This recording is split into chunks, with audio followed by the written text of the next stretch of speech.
இங்கான chicken sandwich செய்யலாமா?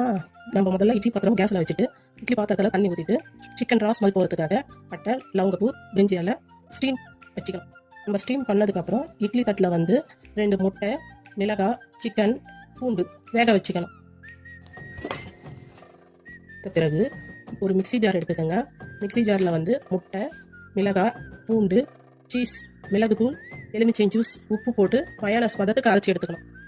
வேக வச்ச சிக்கனை சாப் பண்ணிக்கோங்க. கூட வெங்காயம், குடை மிளகாய் போட்டுக்கோங்க. இப்போது அரைச்சி வச்ச பேஸ்ட்டை சிக்கனோட மிக்ஸ் பண்ணிக்கோங்க.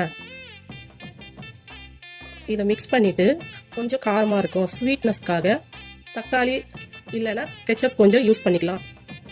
நெக்ஸ்ட்டு மிக்ஸ் பண்ண பேஸ்ட்டை ப்ரெட்டில் ஃபுல்லாக அப்ளை பண்ணிவிட்டு சீஸ் கொஞ்சம் வச்சு நெக்ஸ்ட்டு ஃபில் பண்ண ப்ரெட்டை தோசை கவாயில் போட்டு ரோஸ்ட் பண்ணி எடுத்துக்கோங்க. இவ்வளோதாங்க, ட்ரெண்டிங்கான சிக்கன் சாண்ட்விச் ரெடி. எப்படி இருக்குதுன்ட்டு நீங்கள் ட்ரை பண்ணிவிட்டு கமெண்ட்ஸ் பண்ணுங்கள். Trending chicken sandwich ready. மறக்காமல் லைக் பண்ணுங்கள், சப்ஸ்கிரைப் பண்ணுங்கள்.